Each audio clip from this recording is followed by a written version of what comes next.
bisa mendengarkan suara dengan baik, coba jempolnya diacungkan supaya saya bisa kira-kira tahu. Amin, puji nama Tuhan. Ya, puji nama Tuhan. Pada malam hari ini saya boleh kembali lagi untuk melayani saudara-saudara yang terkasih di dalam komunitas pengusaha dan profesional Katolik dari Santo Yosef Bandung. Saya melihat wajah-wajahnya di depan saya ini ada layar, jadi saya bisa lihat ini yang hadir pada saat ini ada 8.700 orang, benar ya? Karena perwakilannya ini membawa sekitar 100 orang ini ya, jiwa karyawan-karyawan semuanya dibawa, dan kalian ini semuanya baik yang muda maupun muda itu menjadi berkat bagi banyak orang. Amin. Nah, luar biasa. Saudara-saudara yang terkasih, bagi yang mungkin belum tahu, nama saya Raymond Hanjaya, saya dari Surabaya. Saya anak pertama dari pasangan Bapak Suksmantoyo Hanjaya, Pak Hanjaya sama Ibu Jane. Ya, mungkin sudah pernah ke Bandung. Saya di Surabaya, saya melayani di Badan Pelayanan Keuskupan BPK di bagian pewarta. Tetapi selain itu, sesuai dengan topik, saya juga masih bekerja. Ya, saya bekerja dan ini kita nanti akan bahas karena memang tema pada malam hari ini di frame sedemikian rupa untuk khusus berbicara secara, saya mau lebih bicara sharing teknik di mana bagaimana generasi kedua, saya generasi kedua, generasi yang pertama itu Om Hanjaya. Jadi kalau panggil saya Ko Raymond saja, jangan panggil Om, nanti yang datang yang satunya ya.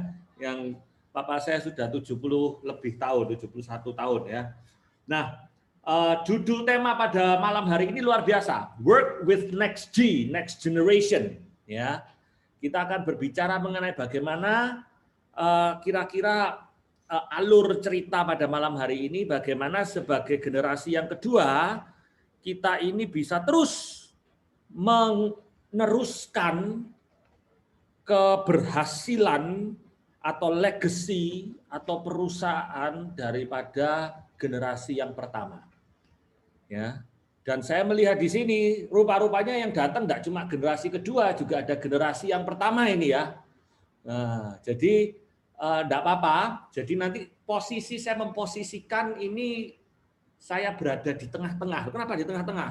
Karena ada generasi yang pertama yang melihat generasi kedua, dan tentunya kalau saya sudah umur 43, ya saya sudah punya anak, sudah mulai teenager ya, SMP, SMA, ada yang SD. Berarti saya juga melihat ke bawah ya, generasi bukan lagi kedua tapi generasi ketiga. Jadi ini sungguh luar biasa, sungguh sangat menarik. Ya. Jadi saudara-saudaraku yang terkasih, saya akan sharing. Kebetulan saya memang berada pada saat ini di posisi meneruskan atau melanjutkan mengembangkan usaha yang dirintis oleh ayah saya. Ya. Jadi kalau saudara boleh lihat, Work with the Next G, ada foto di situ.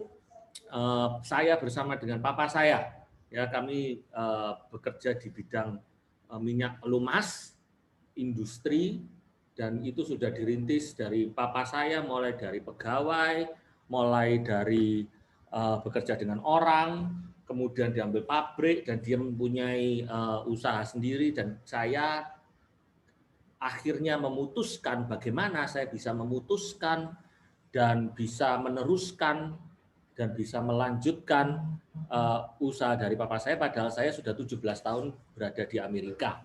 Ya, saya kembali tahun 2014, tidak terasa ini sudah 7 tahun ada di Indonesia. Ya, luar biasa. Itu karena kasih kemurahan Tuhan. Oleh karena itu, saya percaya nanti setelah kita berbincang mengenai firman Tuhan sekitar 30-35 menit, nanti saya akan buka dengan question answer, karena tanya jawab, karena itu mungkin bisa langsung kepada pertanyaan-pertanyaan. Semoga saya bisa menjawab Dan sekarang pun saya masih tetap belajar untuk bagaimana terus bisa meneruskan suatu hal yang menarik ini, khususnya di masa pandemi ini ya. Kita semua sudah berkenalan dan sudah bersahabat dengan COVID. Amin. Sudah kenal semua ya, COVID itu dulu yang jauh-jauh, sekarang kanan kiriku semua ya.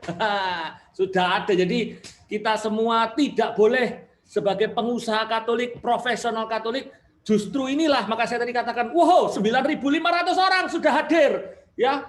Anda ini sebagai wakil-wakil Kristus ya, itu dipakai untuk memberi semangat ya, dengan memberi contoh bahwa di dalam kita bersama dengan Yesus, kita bawa berkat bagi banyak orang. Amin. Setuju semuanya?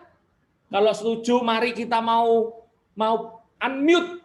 Katakan jangan kasih kendor. Saya bilang halo Bandung, semuanya bilang jangan kasih kendor. Amin. Amin. Ayo, unmute all. Semua jangan kasih kendor. Jangan kasih kendor. Jangan kasih kendor. Jangan kasih kendor. Jangan kasih kendor. Jangan kasih kendor. Jangan kasih kendor. Jangan kasih kendor. Videonya dinyalakan, soalnya saya tidak tahu ini cuma nonton saja atau video dinyalakan. Pakai tunjuk kameranya ya. Siap semuanya? Halo Bandung. Jangan kasih kendor. Jangan kasih kendor. Ulangi tunjuk itu ya semuanya. Video. Kita mau foto nih semua. Ayo, kita mau difoto semuanya. Halo Bandung. Jangan kasih kendor. Halo Bandung. Jangan kasih kendor. Jangan kasih kendor. Jangan kasih kendor. Jadi profesional, kita harus berani untuk terus memberikan semangat dan sukacita daripada Tuhan. Ya, baik saudara-saudara yang terkasih. Bagaimana kita bisa meneruskan generasi pertama? Dan ini juga bagi saudara-saudaraku yang terkasih yang mungkin tidak menjalankan perusahaan daripada generasi yang pertama, mungkin sebagai pekerja, juga bisa tetap aplikasi bagaimana kita bisa meneruskan cita-cita daripada bos kita, ya, petinggi kita dan lain sebagainya. Tapi saya akan frame karena ini temanya bagaimana kita sebagai generasi yang kedua bisa meneruskan, bisa mensukseskan legacy daripada generasi yang pertama. Ya, itu semua kembali kepada berbicara dari generasi yang kedua sebagai saya, dari mindset kita, bagaimana kita punya mindset itu dibentuk sehingga kita menjadi manusia-manusia yang mau melakukan semuanya yang terbaik untuk Tuhan. Jadi mindsetnya terlebih dahulu, anak-anak muda, generasi-generasi kedua ini, itu harus benar. Dan bagi generasi yang pertama saya percaya sudah dibicarakan bahwa inilah kesempatan kita untuk mendidik, kalau masih sempat yang generasi kedua atau yang generasi kedua nanti kepada anak-anak saya, mindset daripada anak-anak muda ini harus benar terlebih dahulu. Karena apa? Karena apapun yang kamu perbuatlah dengan segenap hatimu seperti untuk siapa? Bukan untuk papa, mohon maaf, bukan untuk mama, bukan untuk bosku, sorry bos-bos, tetapi untuk Tuhan dan bukan untuk manusia. Nah, ini harus benar lagi. Jadi apapun yang kita lakukan bukan untuk manusia, apalagi untuk duit, apalagi untuk kepingin cepat kaya, apalagi untuk kepingin tenar, cepat sukses. Ya. Yang sukses saja sampai sekarang masih terus bekerja, gitu, masih terus sibuk. Apalagi kita. Ya, oleh karena itu apapun yang kita lakukan, we have to do the best for the Lord. Ini mindset utama. Semua untuk Tuhan. Ya, yang terbaik. Dan inilah yang terus walaupun kita dalam masa pandemi atau tidak. Apapun yang kita alami sekarang, selalu setiap pagi saya bangun tidur, saya bertanya, am I doing the best for the Lord? Apakah saya sudah melakukan yang terbaik buat Tuhan? Ya. Kembali tahun 2014, saya boleh kembali, ya. Saya sedikit pada waktu itu kenapa saya di Amerika, karena memang sejak kecil orang tua saya itu, apalagi mama saya, itu seneng yang Amerika, ya. Dari kecil mama saya sudah bekerja di Lembaga Indonesia Amerika, guru bahasa Inggris, Bu Jin. Makanya sekarang sudah pensiun, jadi interpreternya pembawa firman dari luar negeri ya, sering juga dipakai. Nama saya Raymond, itu sudah nama Amerika. Augustinus Raymond Andrew Hanjaya, sudah Amerika semua, sudah di setup. Dan dia punya impian, tidak tahu gimana suatu waktu anak saya ini akan di Amerika. Dan puji Tuhan saya sekolah universitas di Amerika, kerja di Amerika. Saya boleh kerja selama 14 tahun, ya, hampir 14 tahun. Saya bekerja di suppliernya mobil, Lear Corporation, itu kalau di search ya. Dan saya di sana dari bawah, dari engineer, saya majornya electrical engineer, ya. Terus kemudian terus naik. Saya punya cita-cita sebagai, wah saya enggak mau jadi engineer, karena engineer yang selalu disalah-salahin. Kalau ngerjain salah selalu yang tidurnya. Saya mau yang Tuhan yang nyuruh-nyuruh. Jadi kehidupan saya semakin naik. Tahun 2008 ketika Amerika resesi, saya juga sempat di layoff, kembali ke Indonesia, tetapi kayak saya bekerjanya terbaik. Saya bekerja luar biasa, giat ya, karena ya memang orang Asia ya, minority harus kerja lebih baik dari orang Amerika. Saya dipanggil lagi terus sampai kedudukan terakhir saya sebagai kepala dari departemen high power electronic. Jadi proyek pertama saya waktu itu seru, elektrik mobil yang pertama kali, GM Volt di dunia, produksi di dunia pertama kali. Itu saya yang mengepalai proyek, saya langsung kalau laporan ke Vice President. Wah, hidup saya di sana enak sekali, saudara. Ya, sudah 6-figure value, apa itu namanya, salary saya. Istri saya bekerja di manajer logistik. Jadi kita sudah green card, ya. Dan apa itu, saya punya anak semua warga negara sana, lahir di sana semua. Saya hari ini kepingin, wah saya mau ngecek pabrik yang di Spanyol. Saya bisa tinggal pesen tiket, saya ke sana, ke Spain ya. Terus saya mau ngecek supplier di China. Saya pegang duit, saya pegang bidangnya itu. Tesla yang prototipe pertama Model T itu saya yang project saya semuanya. Jadi hidup itu enak, tidak terpikir sekalipun untuk pulang ke Indonesia. Ya. Lalu dan orang tua senang saya di Amerika, ya senang sekali. Lalu kenapa saya kok bisa pulang? Apa yang membuat second generation ini mau kembali ke pulang? Kalau pulang Indonesia, basically ya mulai dari nol lagi ya, meninggalkan sesuatu yang sudah enak di sana.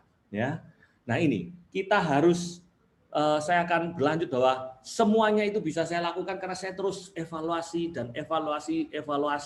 bahwa ternyata tujuan daripada Tuhan itu memanggil kita harus punya goal bahwa engkau akan menjadi berkat. Bukan untuk diambil sendiri, dinikmati sendiri, bukan. Kejadian 12 ayat 2, aku akan membuat engkau menjadi bangsa yang besar dan memberkati engkau, ya, serta membuat namamu masyhur dan engkau akan menjadi berkat. Nah, disinilah yang terus mengusik saya bahwa ternyata menjadi berkat itu tidak selalu menjadi kaya terlebih dahulu atau menjadi orang kaya. Tidak selalu demikian. Karena antara wealth dan rich itu beda-beda tipis. Wealth kalau di Indonesia kaya, kalau rich itu juga kaya. Lah ini repot ya. Sama, ya. Tetapi wealth berbicara dengan keadaan isi dompet. Wah di sana enak saudara, mau pergi bisa, rumah ada, mobil ada. Ya, saya tuh tiap hari pergi ke kantor itu sama orang pernikahan di Indonesia itu sama. Saya pakai dasi, pakai jas. Kalau saudara lihat di film-film Amerika itu, film-film ya itu kalau Amerika ada, saya pakai kafling every day. Vice Presiden saya, CEO saya semua punya Ferrari, punya Lamborghini, ya. Dan saya selalu Dibilang bahwa you have to be the best, you have to imagine to have a very nice car, nice home, exotic car. It's okay. Bahwa kamu harus menjadi seorang manajer, seorang pemimpin yang kejam, yang lurus. Kalau tidak kamu bisa mencari, itu semua pendidikan ada di situ, semua diberikan. So glamour. Dan itu benar-benar terjadi. Ya. Dan saya pelayanan. Saya selalu ada pertentangan sehingga terus ya. Ternyata semakin saya mengenal Tuhan, Tuhan itu selalu ingatkan bahwa yang mau kita punyai adalah rich, sikap, pikiran, hati, ya, bukan keadaan dompet. Ini awalnya. Mengapa saya memilih kembali ke Indonesia? Karena ternyata ada hal-hal yang kosong di dalam hidup saya. Ya, karena sukses menurut kacamata Tuhan, ya dalam ekonomi Allah adalah punya hubungan yang intim dengan Allah. Saya waktu di sana itu sendiri, saudara. Ya, terus jadi pemimpin persekutuan doa anak-anak Indonesia terus, tapi lama-lama saya kering.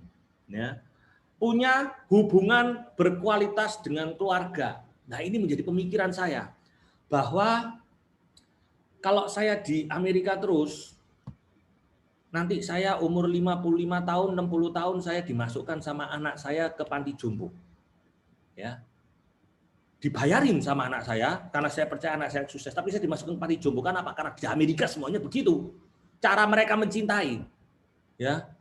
Lah saya ini kepingin kumpul sama anak. Bagaimana supaya itu bisa terjadi?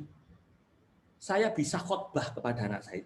Hormatilah orang tuamu, hormatilah orang tuamu, hormatilah orang tuamu. Tapi ingat, your son, your daughter, itu tidak hanya melalui apa yang saudara katakan, tapi apa yang saudara lakukan. Kalau saya mau anak saya itu menghormati saya, bersama dengan saya kelak, gandeng saya kalau saya sedang sudah tua.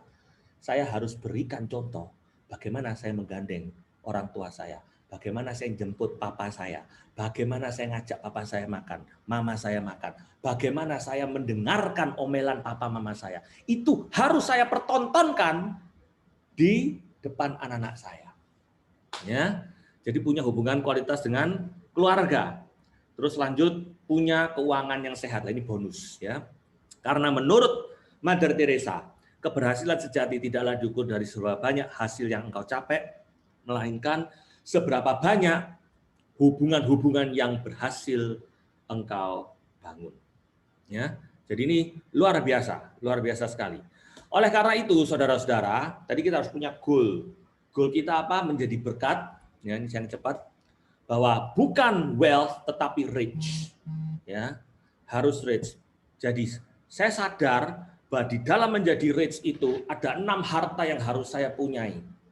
Ya, sebagai orang muda yang mau sukses, bahwa ternyata harta yang harus kita punyai sebagai manusia yang sukses sejati di dalam Tuhan, itu tidak hanya harta benda. Yaitu ada harta rohani, ya. Kita punya harta keluarga, harta rohani itu bisa pelayanan, ya saya mulai kekeringan. Waduh gimana Indonesia? Itu ladangnya pelayanannya luar biasa. Ada harta keluarga, ada waktu dengan keluarga, dengan orang tua, ya ini semua harta. Ya, jadi bisnis kesuksesan itu tidak hanya duit, 3 jiwani, di mana saya harus mempunyai kesempatan terus untuk belajar. Ya, itu harus ada. Terus tubuh harus sehat, ya, harta hubungan dengan komunitas, dengan suatu organisasi. Our connection itu harus sukses juga. Dan yang terakhir adalah harta benda. Itu pun juga harus baik. Ya. Dan ini saudara yang menjadi dilema bagi saya, karena ketika saya di Amerika, yang saya alami adalah kesuksesan dalam bentuk harta benda saja. Ya. Yang keenam itu, ya rohani saya mulai luntur, mulai kekeringan, soalnya ngasih terus tidak pernah dikasih, ya toh. Saya bekerja pertama saya seneng ke Spain 1 minggu, tapi keterusan 2 minggu, 3 minggu meninggalkan keluarga, pulang seminggu pergi lagi ke negara lain. Koper saya itu siap. Itu kekurangan di situ. Sehat, saya enggak pernah lagi olahraga, saudara di sana. Saudara kalau lihat foto saya di Amerika, seperti apa itu namanya, beruang, saudara. Besar sekali saya. Ya, enggak sehat, makannya, waduh, ya terus saja itu ya. Apa itu lemak dan madu dan segala macam itu. Wah, terus tidak pernah olahraga. Tambah saya dulu kan, tambah kaya ya, tambah besar gitu ya. Dan ini semua kalau saudara lihat sekarang, kalau saudara lihat pandemi, lihat uang nggak ada harganya. Ya, orang cari oksigen, cari segala macam.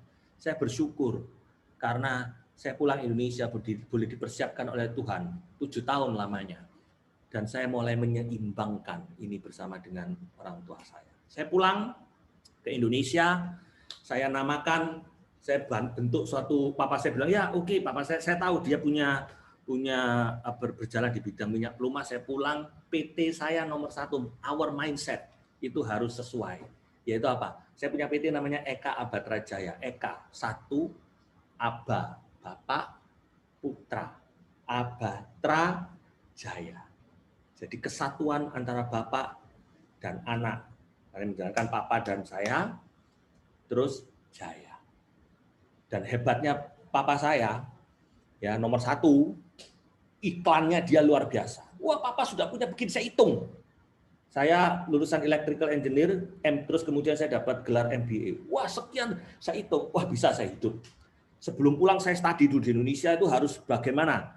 Biaya hidupnya bagaimana? Saya pulang ternyata sampai di Indonesia lihat, walah semua yang dia katakan ini jauh tinggi. Ternyata akuntannya enggak ada sama sekali. Jadi saya harus balik dari 0. Ya sudah kita jalani. Ya pokoknya bisa jalan lah. Saya bisa mengembangkan ya. Begitu jalan, saya dulu pernah cerita kalau enggak salah, dalam waktu 6 bulan 90% kongsian kita meninggalkan kita putus karena saya berusaha untuk taat pajak, enggak pakai beli-beli pajak segala macam. Saya 1 tahun 2015 hampir modal saya setengah M lebih itu hilang. Dan saya sudah siap untuk kembali lagi ke Amerika tahun 2016. Kalau sampai tidak bisa, saya salami papa saya. Pak, terima kasih. Mohon maaf lahir dan batin. Saya tak kembali ke Amerika. Saya bolak-balik. Green card masih ada, masih hubungan sama VP saya. Mereka dengan senang hati. Ya. Tapi Tuhan tidak pernah berhutang. Eka Abatra Jaya. Terakhir, barusan ini loh. Di Surabaya, tidak tahu kalau di Bandung. Itu plat nomor sekarang terakhirnya bisa 3. Ya, saya kok bisa 3 ya, saya iseng-iseng tak kasih nama EAJ. Dan di situ buat saya merupakan berkat karena ternyata EAJ itu ya namanya anak saya baru tahu, Ilena Angie Jos. Ya, itu puji Tuhan. Dan ketika saya namakan Eka 1, Aba Putra, Abatra Jaya, di situ mindset kita satukan. Karena teman-temannya papa saya dan semuanya di sekitarnya yang taruhan banyak, saudara. Lihat, berapa bulan Hanjaya papa saya bisa tahan sama anaknya. Ya. Pecah kongsi. Tidak mungkin orang Amerika straight sama orang Indonesia. Pertama. Yang kedua, tidak mungkin papa saya tradisional, saya mensistemkan semuanya. Ya. Papa saya tuh bangga ketika saya pulang dengan mesin ketik. Saya bisa menyekolahkan anak di Amerika. Invoice, order, nagih orang, semua diketik sama dia. Mesin ketik, tidak ada kalkulator sampai 2014 itu, saudara. Sekarang saya boleh jalankan. Karena apa? Mindset. Yang saya lakukan adalah tadi melakukan yang terbaik untuk Tuhan. Jadi sebagai generasi muda, kalau Anda mau sukses untuk meneruskan legacy daripada orang tua, nomor 1 mindset harus terlebih benar bahwa kita harus melakukan yang terbaik bukan untuk memuaskan orang tua, tetapi takut akan Tuhan, untuk menyenangkan Tuhan. Dari segi keuangan, dari segi sistem, dari segi strategi, semuanya untuk kemuliaan Tuhan. Ya, puji Tuhan kalau orang tua kita, ya, yang kita teruskan atau bos kita kalau kita bekerja orang lain, mereka juga mempunyai satu hati yang sama, satu visi yang sama. Dan inilah dari segala mungkin ketradisionalan orang tua saya. Pertama kali datang orang tua saya bilang gini, ketika kamu sudah datang, kamu sudah sekolah, kamu sudah di industri selama 14 tahun, kamu sudah pegang uang banyak di sana, dipercaya oleh departemen, setiap satu proyek pengeluaran itu 34 juta US dollar, itu satu vehicle, satu mobil platform itu dalam waktu 3 tahun itu dananya 34 juta, satu merek. Jadi ada berapa? Jadi saya bisa sampai ratusan juta. Saya pegang, saya manage bisa. Papa saya bilang, mulai saat ini saya enggak ikut-ikut campur soal keuangan. Saya berikan kamu untuk melaksanakan. Saya pegang di teknik. Kata papa saya mengembangkan dalam ini. Dan dia percaya karena apa? Karena kita semua dua-dua adalah orang yang takut dengan Tuhan. Papa saya melakukan yang terbaik untuk Tuhan, saya melakukan yang terbaik untuk Tuhan. Buktinya apa? Ketika kongsian itu bilang sama papa saya, kamu Hanjaya, jangan terlalu percaya dengan anakmu, karena anakmu itu sistem. Di Indonesia tidak ada sistem. Yang ada di Indonesia adalah feeling. Kalau kami semua diteruskan, kita tidak bisa kerjasama. Dan dia memutuskan. Saya dalam hati sebagai anak, itu 22 tahun kerjasama dengan papa saya. Saya bilang, mateng saya. Ini sudah pasti dia pasti marah. Dia cuma tanya, yang kamu lakukan ini benar enggak di mata Tuhan? Benar. Karena kita harus laporkan semua pajak. Semua penjualan saya harus PPN. Saya beli, saya semua PPN. Kalau enggak, bagaimana ditarik? Enggak mau, saya enggak mau. Sudah enggak. PPN itu sudah saya biasa dipajaki. Ya. Saya harus terbuka. Lah kalau dia minta pada waktu masih bisa ya, faktur pembelian itu dia minta tambahan, tolong cari. Saya bilang enggak bisa. Namanya jualan bisa diganti-ganti itemnya. Enggak bisa, saya enggak mau. Anda jual, saya kasih invoice-nya pada saat itu. Dia enggak minta direkap, enggak bisa. Wah, kamu sulit. 80-90% hilang. Jadi saya itu seperti orang bambung ngabisin modal untuk tetap berjalan. Papa saya cuma bilang begini. Kalau itu kamu yakin, Papa enggak seberapa ngerti ya, tapi kalau itu yakin, kan yang kamu lakukan itu sesuai, ya sudah, kita lakukan. Karena yang memberi Tuhan, yang mengambil Tuhan. Ya. Terus saya mulai minta pertolongan Tuhan. Saya berlutut, Tuhan tolong segala macam cara. 2 perahu, yang satu saya kemungkinan kembali ke Amerika. Saya mulai cari cara. Saya tidak cari langsung customer, tapi saya mulai mengembangkan merek saya sendiri. Saya cari distributor, buka distributor segala macam. Saudara, tahun 2015 Desember, saya punya laba rugi itu pakpo persis 0 balik modal. Dan di situ saya berlutut menangis sama Tuhan. Kok kamu luar biasa Tuhan. Dan mulai tahun 2016, kecuali bulan Mei sama bulan Desember, selalu positif. Dan mulai 2017 sampai detik ini, saya tidak boleh ngaluk. Pandemi, tidak pandemi, Tuhan itu berikan berkat. Dan dia tidak pernah tidak setia. Karena apa? Kedua mindset ini harus sama. Ya, dilakukan yang terbaik, the best for the Lord. Apakah sudah melakukan yang terbaik? Harga naik, dari supplier naik, semua naik gila-gilaan.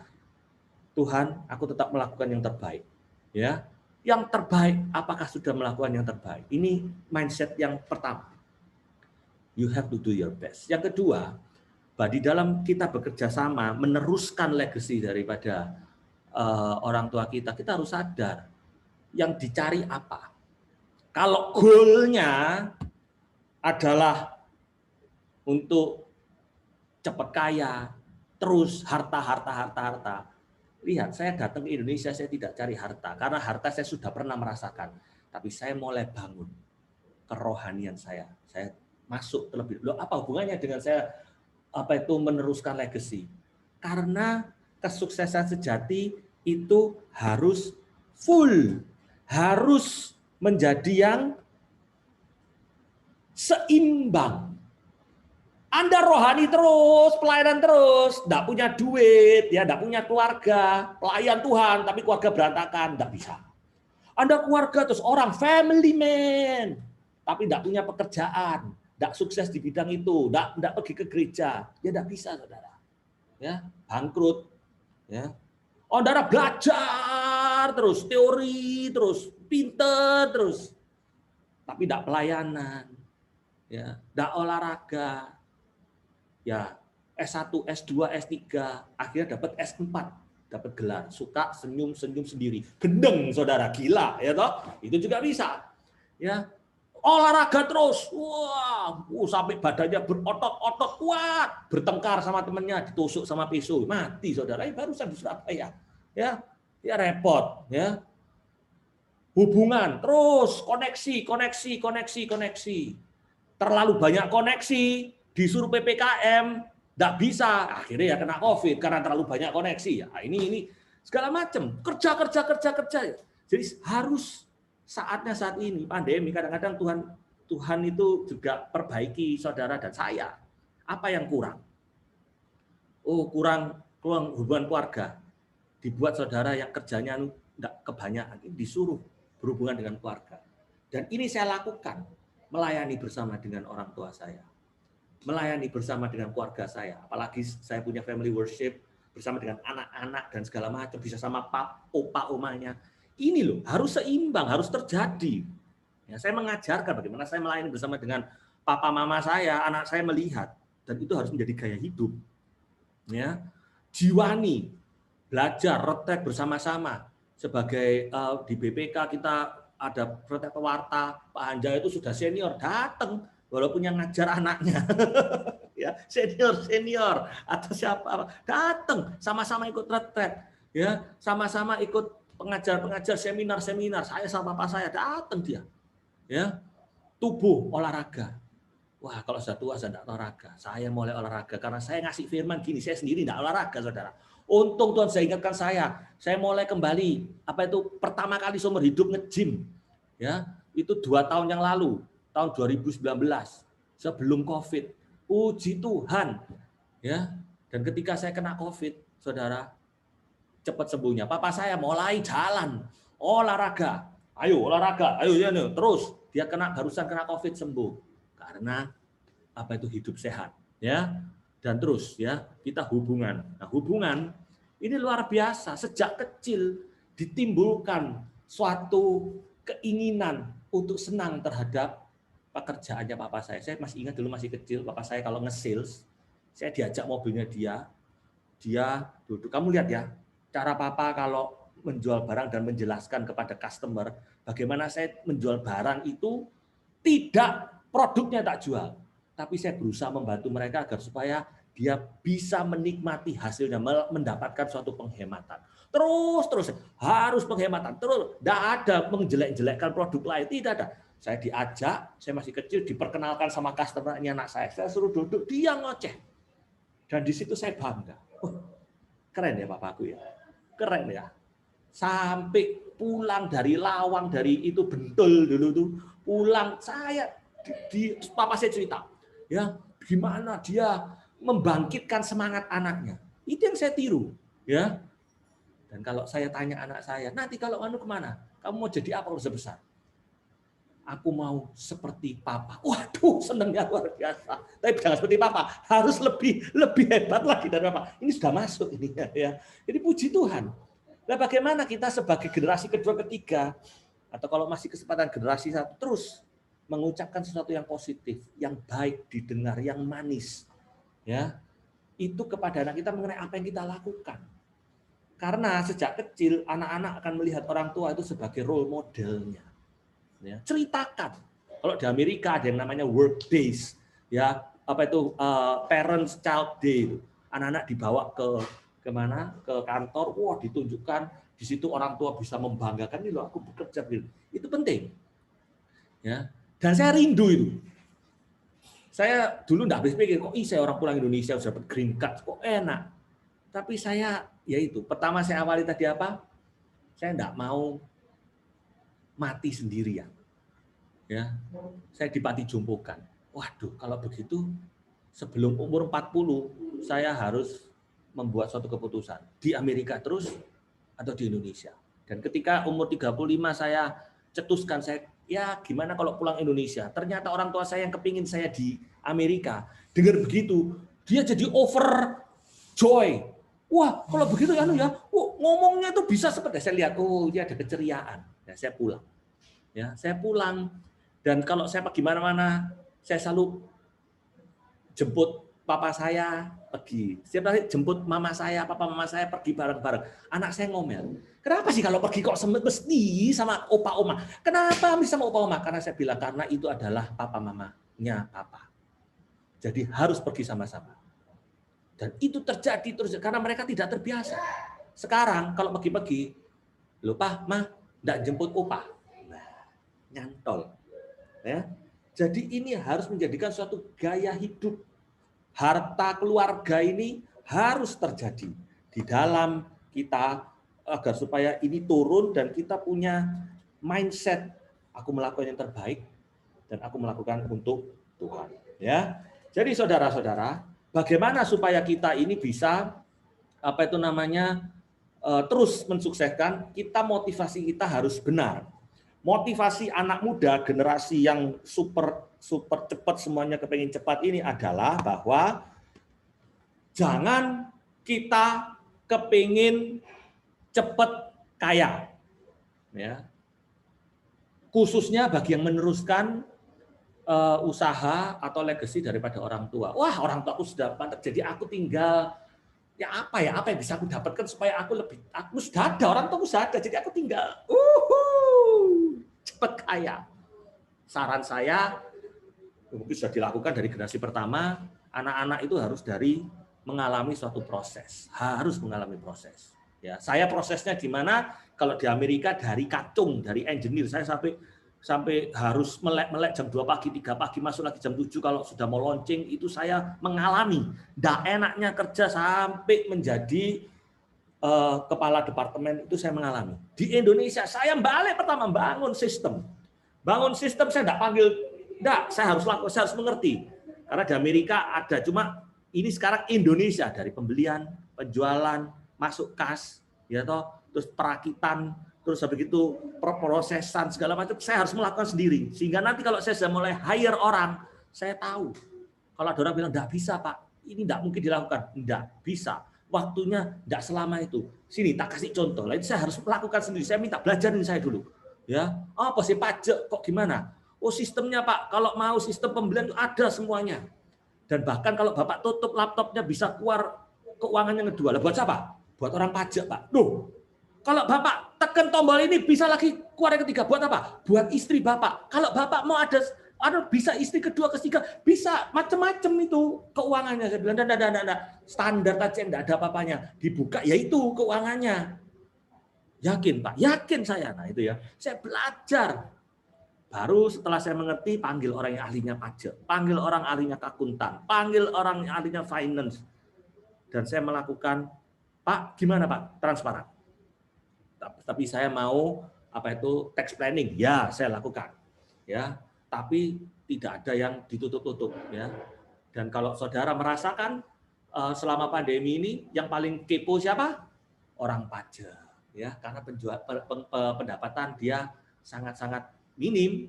Ini diperiksa sampai enggak ketemu saya, sampai ditanya kenapa jual ke A sama ke B, jualnya beda sekian.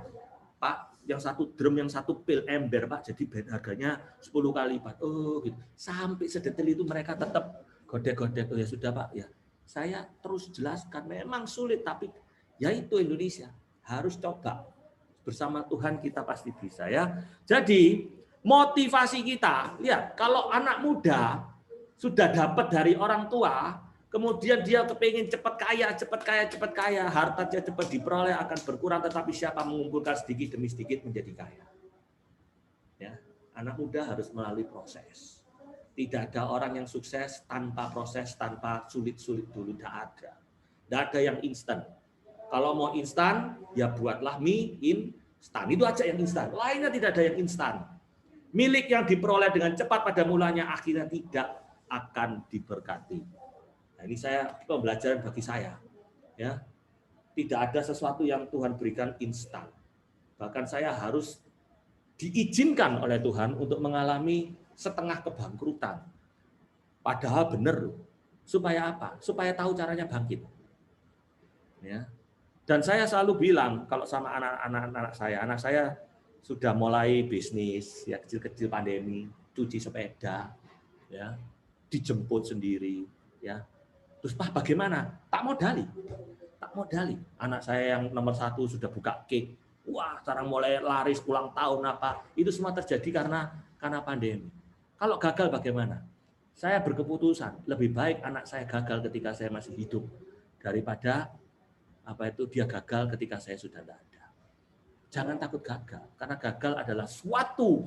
Sebenarnya gagal itu tidak ada. Gagal itu adalah suatu event di mana dia masih bisa belajar dan belum berhasil. Dan tugas kita adalah untuk menggiring anak itu untuk belajar supaya lebih berhasil sebagai feedback. Sebagai anak muda, jangan takut tantangan. Jangan mau ambil enaknya saja, ya. Karena itu tidak akan diberkati sama Tuhan. Kepengen cepat sukses, kepengen cepat kaya. Nanti waktu, apalagi anak-anak kalau sebelum umur 30, itu jangan takut gagal.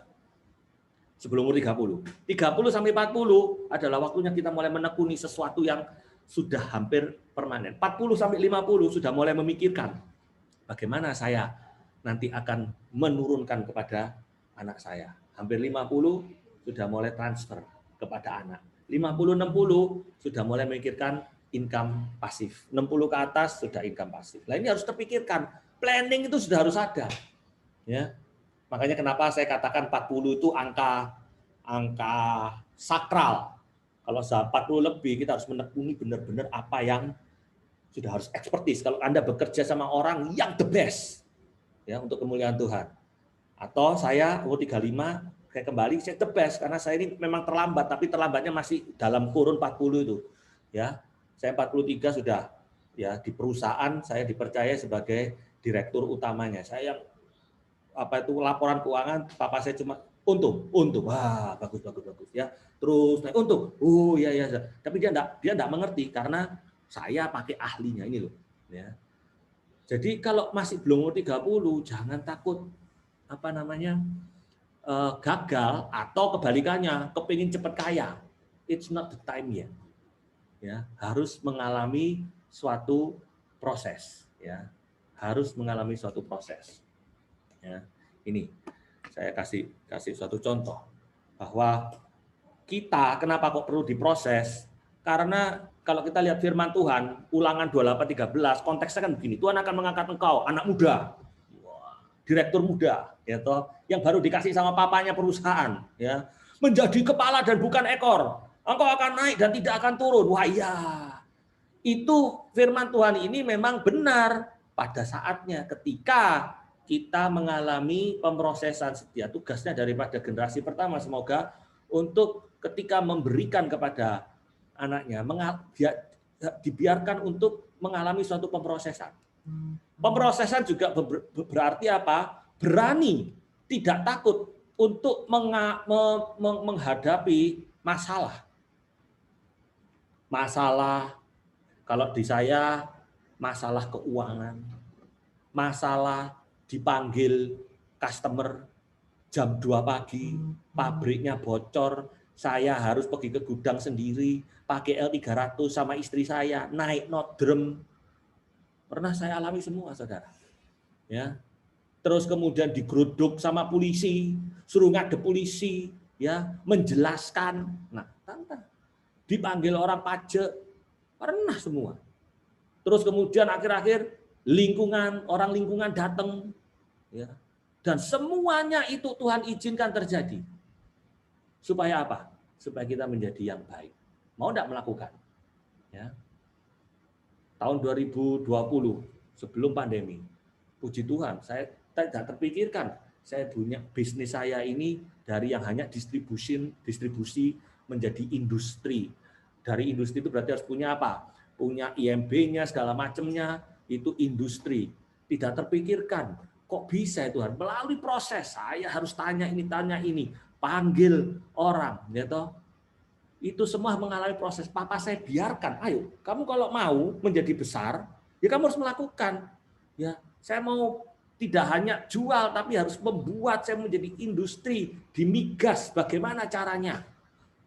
Harus mengalami proses. Lingkungan, wah kalau yang Anda punya pabrik lingkungan setengah mati, ya mesti buat TPS, mesti buat UKL UPL-nya, terus apa itu AMDAL-nya, orang datang ini salah, bener, terus saya kok gak selesai Tuhan, hampir 2 tahun Tuhan. Setelah selesai 2020, saudara, pandemi datang.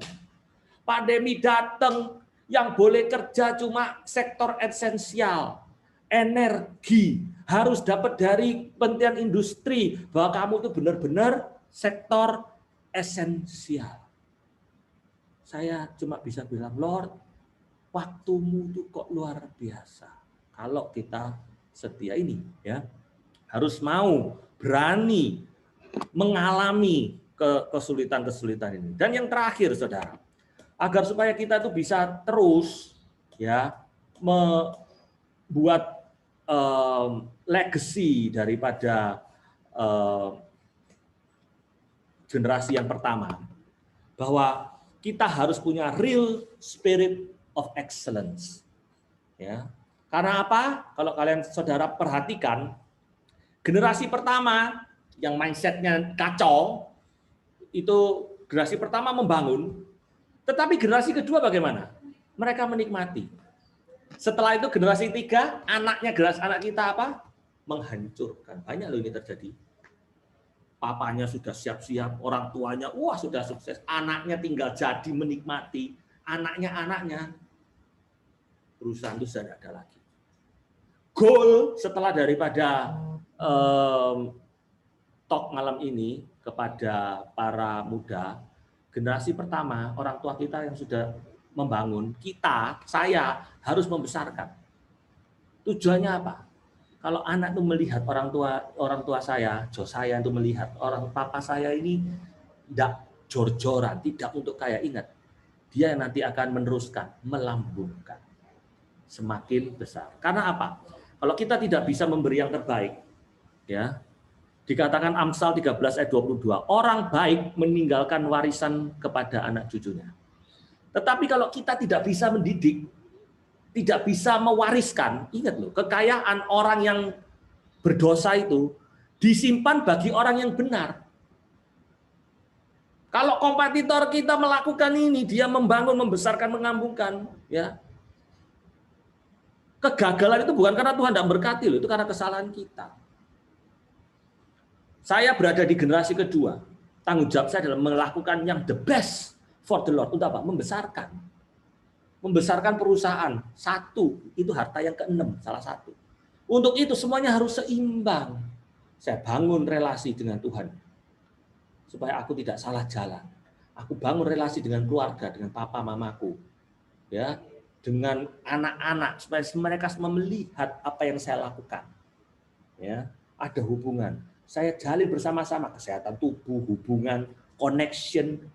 Ya, kalau kumpul, papa saya kenal sama, dibawa saya, ini loh anakku. Ini loh anakku. Wah, kerja. Ya lah papa, ya pergi ya. Nah, itu koneksi. Ya, itu semua dibangun. Ya.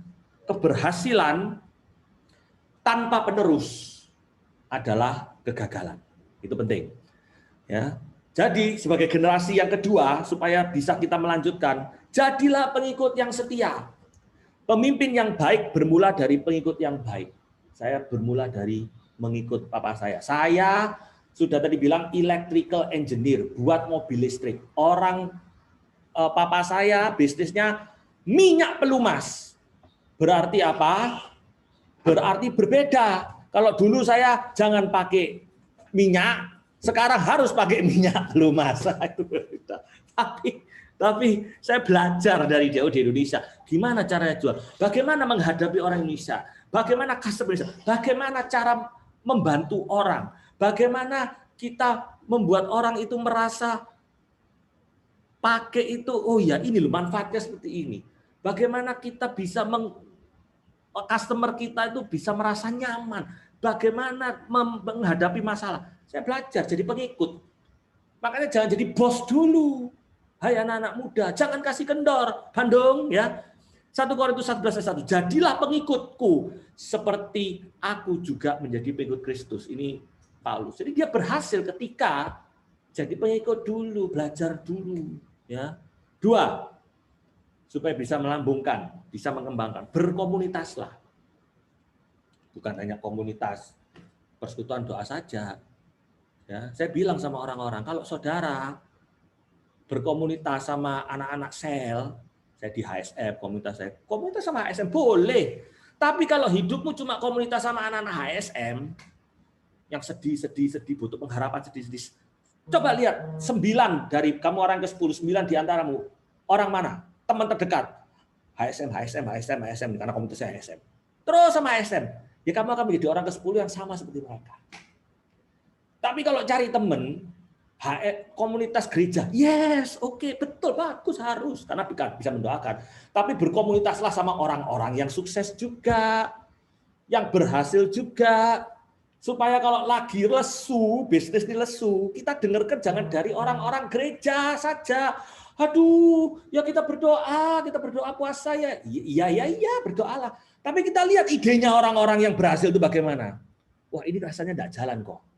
Lebih baik kita sekarang buka online, disuruh WFH. Ya apa cara WFH sukses? Oh gini, kita sekarang harga naik. Oh begini. Idenya itu loh. Itu yang berkomunitaslah dengan orang-orang yang menambah, jangan yang mengurangi. Karena kalau banyak mengurangi, kita jadi ikut turun down, saudara. Ibrani 10:24. Dan marilah kita saling memperhatikan supaya kita saling mendorong dalam kasih, dalam pekerjaan baik. Carilah komunitas penambah.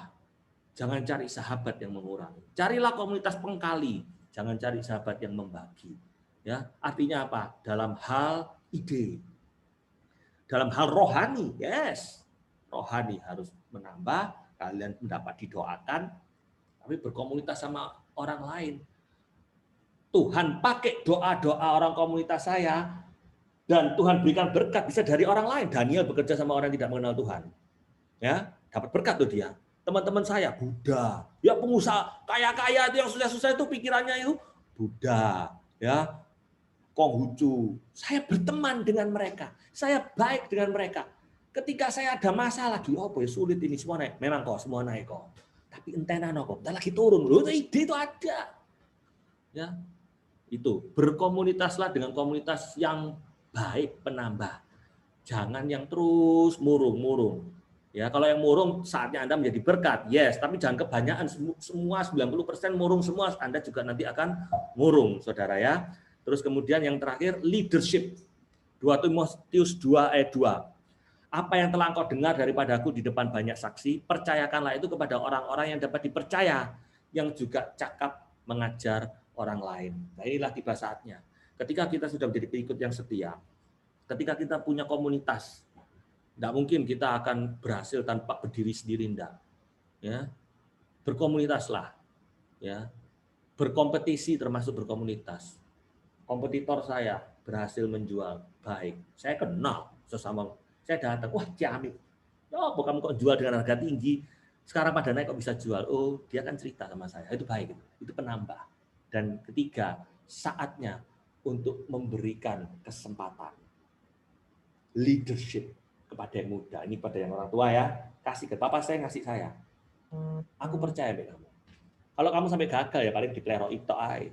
Ya sudah. Tapi bisa bangkit lagi. Kepercayaan itu. Tidak pernah sedikit pun papa saya bilang, begitu. Memberikan usulan, ya. Tapi at the end, papa ini komisaris, kamu direktur, kamu yang menentukan. Ayo, tapi kita berdoa sama-sama. Ya.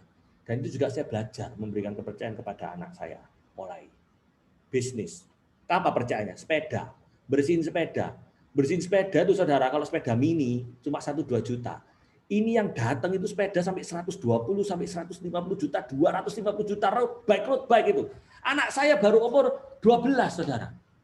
Barusan 13. Pertama, harus ikut saya. protoli, saya yang merotoli, wah gearsetnya apa segala macem ya. Karena saya takut kalau saya suruh bayar 250 juta, enggak jalan protol semua, mateng saudara. Ya, sekali, 2 kali. Berkomunitaslah, maksudnya apa? Baca YouTube, lihat oh ya apa cara nih kerakit lagi. Ya, suatu saat dibuka, yang sepedaan tahu, disc brake-nya ketek jek, nutup. Waduh, saya pusing ya apa?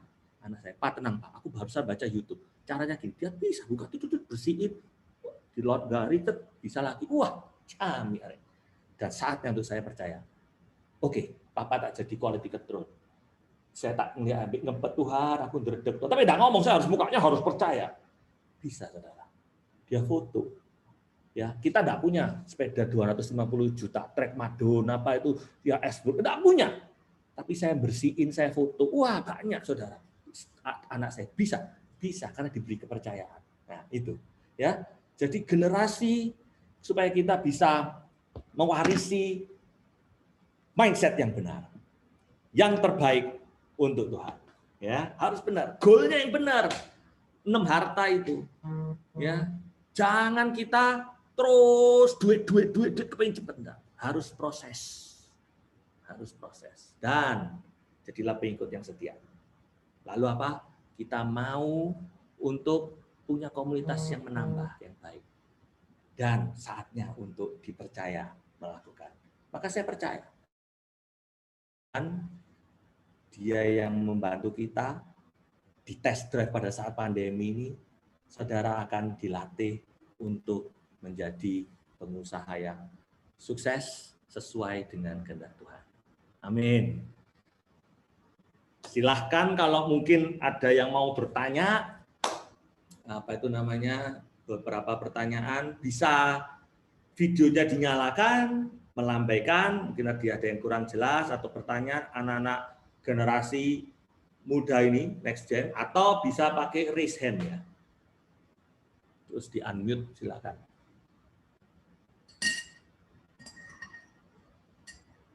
Mari saya beri kesempatan.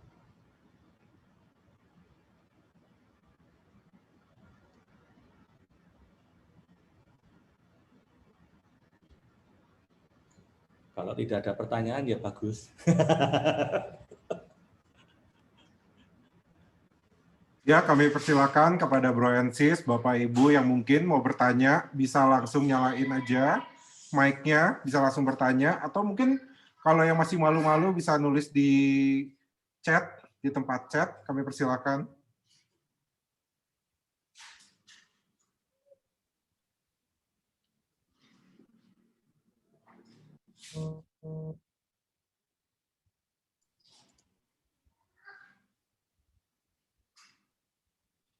Pak Tony ya? Ko Tony. Mau tanya atau?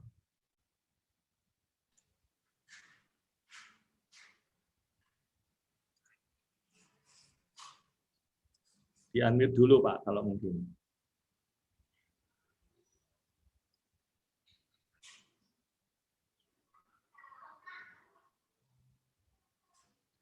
Dr. Tony mau nanya mungkin? Bisa di unmute dulu.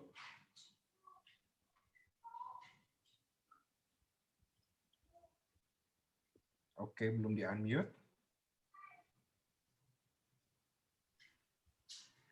Ya, silakan, Dok. Silakan. Selamat malam, Pak. Kalau saya kebetulan ikut PBC juga, kalau yang di Katolik itu sejati Katolik. Nah, kalau di sana tuh biasanya 5 harta, jadi harta keluarga itu masuk ke harta hubungan. Pak Hanjaya, nah itu yang itu apakah 5 harta atau 6 harta seperti sekarang? Karena kalau di SSK itu, di Sukses Sejati Katolik itu, harta keluarga itu masuk ke harta hubungan. Itu aja mungkin. Terima kasih. Terima kasih Pak Tony. Ya, itu kalau itu hubungan atau kalau di keluarga ya boleh, itu tidak. Tetapi itu yang penting di sini adalah yang bedakan. Karena keluarga itu internal, tetapi untuk sebetulnya kita sebagai pengusaha, kita perlu hubungan yang di luar keluarga juga. Networking kalau di dalam apa itu hubungan yang maksudnya keluar, ya. Tapi kalau maksudnya ini bukan baku dalam arti kata, oh ini harus urutannya demikian. Tapi secara general kita harus membagi menjadi manusia yang sukses, yang sejati itu harus balance dari setiap segi. Mungkin tidak ngetop, tapi harus balance. Hubungannya saya maksudnya adalah kita harus juga jalin hubungan dengan luar, dengan kita punya komunitas yang baik, tadi sudah saya jelaskan, ya, dengan orang-orang. Justru terus terang sebagai pengusaha yang memberkati customer saya juga tidak hanya orang-orang Katolik saja, ya toh, juga banyak dari lain semuanya. Tuhan memberkati kita dari banyak orang yang berbeda-beda dari luar sana. Nah, kita harus Yesus berhubungan dengan semua orang. Nah, kita ini harus juga berhubungan, harus balance, jangan menjadi orang yang kutu. Terus nutup rohani ya rohani saja, rohani seimbang. Keluarga yes, kita ilmu kita ya, kesehatan juga ya toh. Tapi hubungan dengan komunitas penambah ini, komunitas penambah ini harus mengkali, jangan yang mengurangi. Mengurangi maksudnya semakin kita semakin down, kita menjadi berhubungan dengan suatu komunitas WA group yang terus COVID terus ya. Bagaimana jalan keluar saat pandemi ini terjadi? Ya, entah bicara tentang cara cepat COVID yang supaya PCR-nya negatif. Wah, itu bahas yang begitu. Bagaimana usaha pada saat ini ya supaya kita bisa tetap bertahan, tidak sampai minus, itu bagaimana? Bagaimana menjalani supaya WFH ini berhasil di kantor? Ini perlu masukan-masukan. Itu maksud saya dengan itu. Gitu Pak ya. Ya, silakan Dian. Ya, terima kasih. Oke Pak Rey, ini ada pertanyaan dari Pak Paulus Charman. Pak Rey, apa solusinya jika next generation punya visi, mindset, dan passion yang berbeda? Terima kasih. Silakan Pak. Ya, semakin tua next generation-nya, ya semakin sulit Pak Paulus, ya toh. Nah, tetapi jadi maksudnya kalau sudah umurnya sudah berbeda, makanya itu kalau yang belum masih punya kesempatan, ya itu paling enak ya pada saat umur saya ini. Nah, tapi bagaimana dengan mereka yang anak kita mungkin sudah visi yang sudah benar-benar beda? Ya kita dengan konteks untuk meneruskan usaha keluarga ya, untuk bisnis yang kita punya, legacy ini dari generasi pertama ke generasi kedua, kita berdoa sama Tuhan, minta kebijaksanaan ya, semuanya dimulai dengan reach out kepada anak kita, generasi kita, mau enggak, gitu.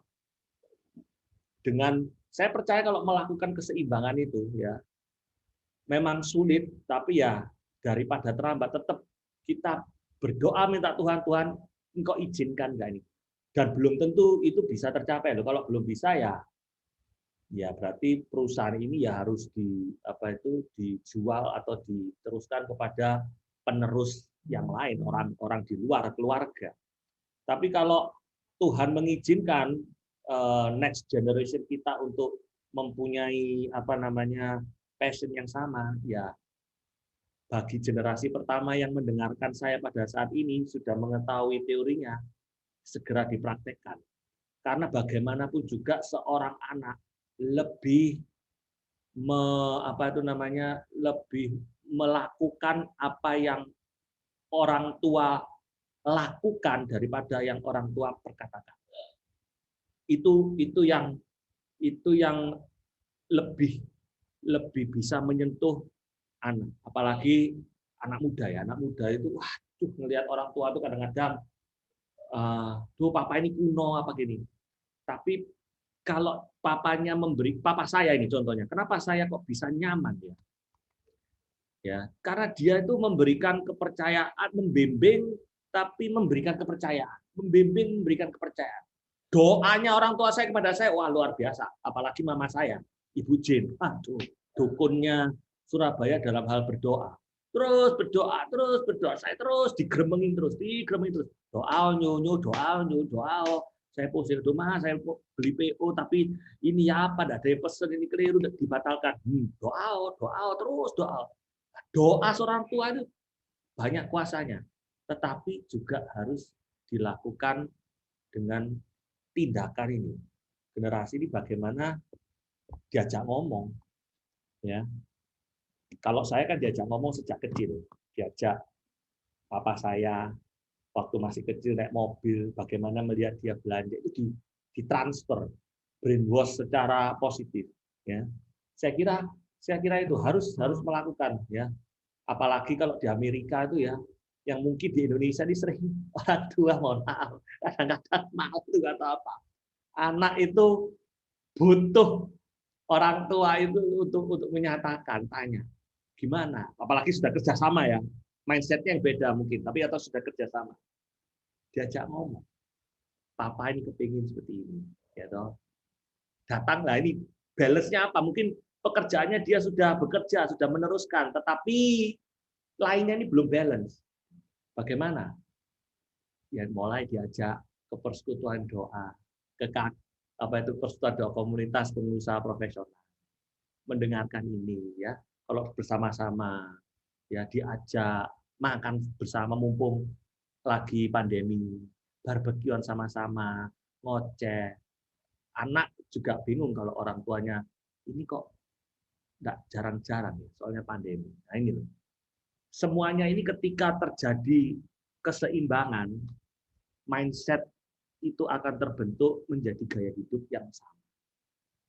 Nah, kalau bisnis terus, yang nomor 6 terus itu ya terus bisnis, ya mindsetnya bisa sendiri-sendiri. Nah ini loh. Jadi kita juga tetap harus bergantung pada Tuhan. Filipi 4:13, segala perkara dapat kutanggung di dalam Dia yang memberikan kekuatan. Oke, mantap jawabannya, Bro Sanjay, Bro Raymond. Oke, Bapak Ibu, kita masih ada waktu kurang lebih 5 menit lagi. Bila ada yang masih mau bertanya, kami persilahkan. Sambil dipersiapkan, bisa langsung nyalakan mic-nya, atau misalnya bisa tulis di kolom chat mungkin. Ada lagi mungkin Bro Ensis yang nanya. Pak Raymond, kalau kita ngomong di sini, generasi berikutnya berarti nggak harus selalu anak ya Pak Raymond ya? Bisa jadi mungkin profesional yang generasi berikutnya bisa juga Pak Raymond ya? Ya, bisa. Ya, kalau misalnya kita, ya ini luas ya, generasi berikutnya ya kalau misalnya kita tidak ada, misal anak kita sebagai, ada mungkin penerus apa itu karyawan yang baik ya, itu harus tetap punya visi yang sama, mindset yang sama ya. Kita sebagai, makanya kita kan harus hidup menjadi berkat ya.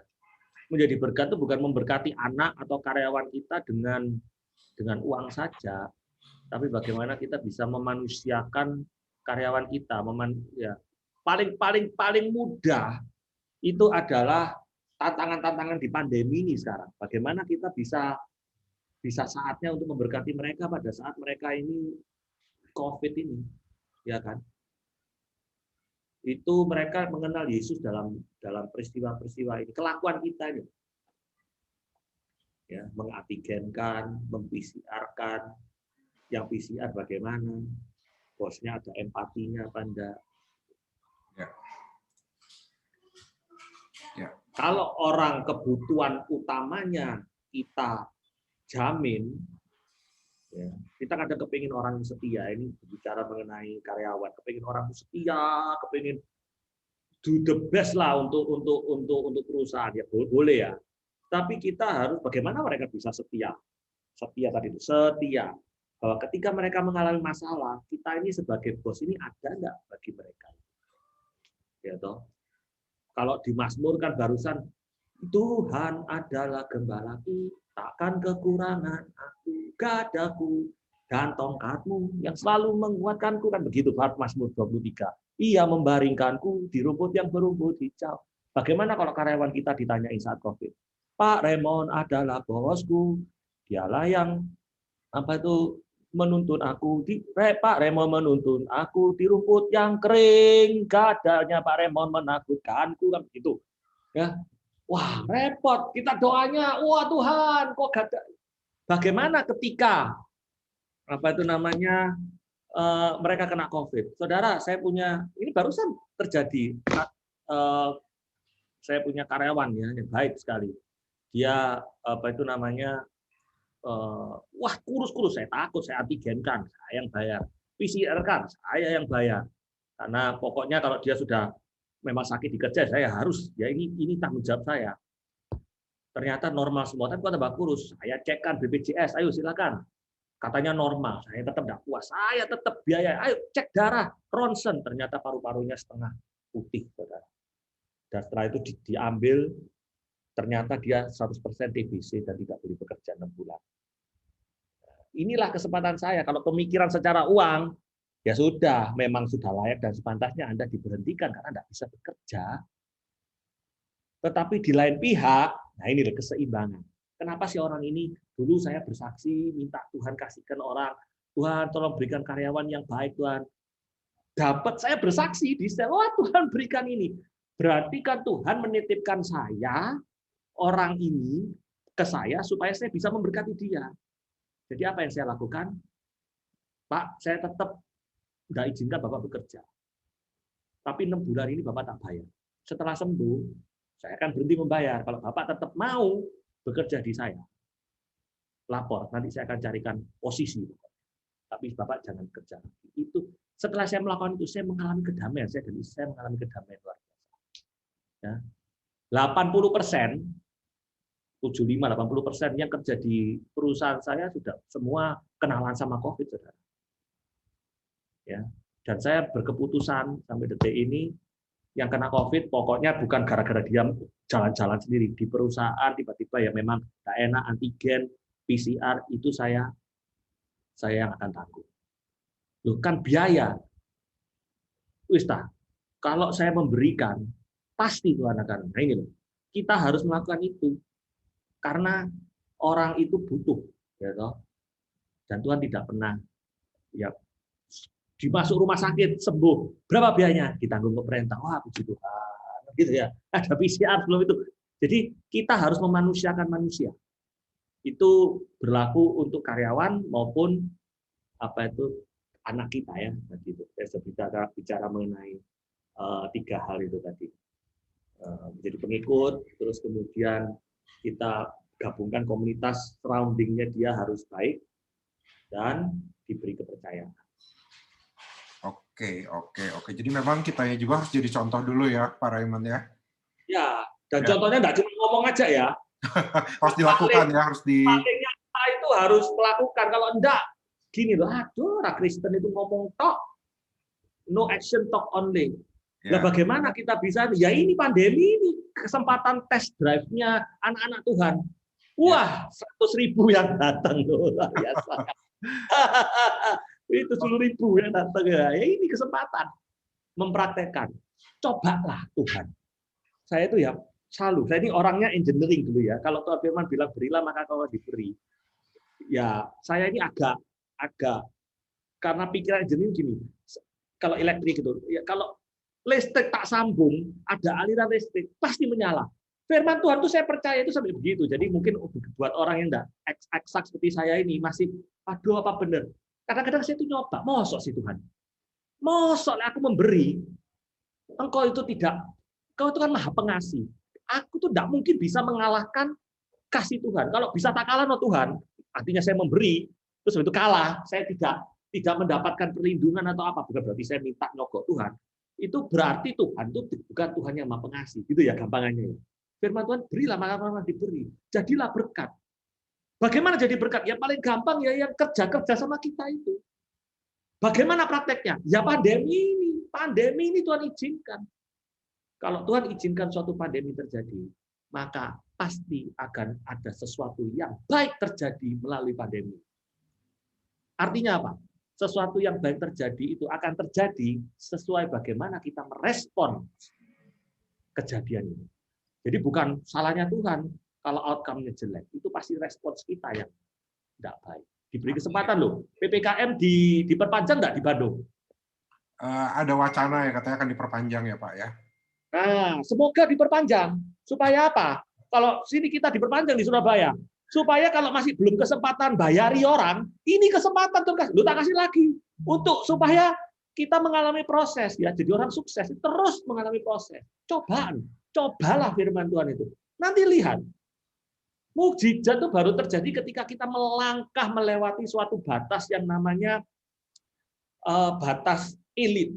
Ya, elit itu adalah, kalau saya dulu pernah bilang, saya sering katakan, elit adalah be the best version of you.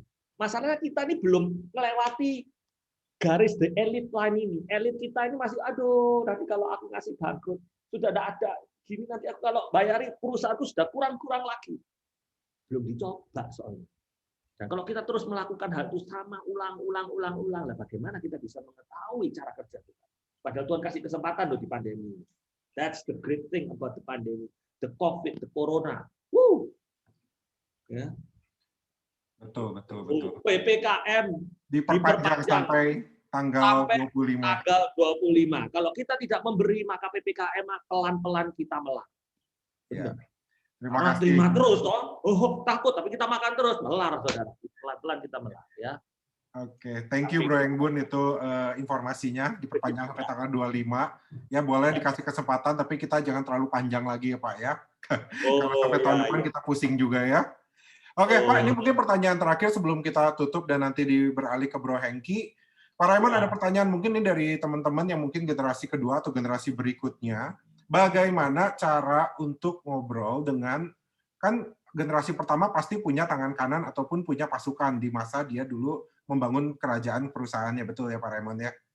Gimana cara lobby dengan antara kita generasi kedua dengan tim dari orang tua kita ataupun dari generasi yang sebelumnya? Nah, ada dua yang harus diserbu ya, yang diserbu. Yang pertama dengan timnya orang tua kita. Ini kalau dari konteksnya saya dikasih, ya makanya itu kita harus semuanya itu memulai dari bawah. You have to earn the rights. Ya, jangan langsung loncat menjadi tidak ada apa-apa melakukan ini. Papa saya dikenal sebagai orang yang sangat sukses di dalam bidang oli, ya.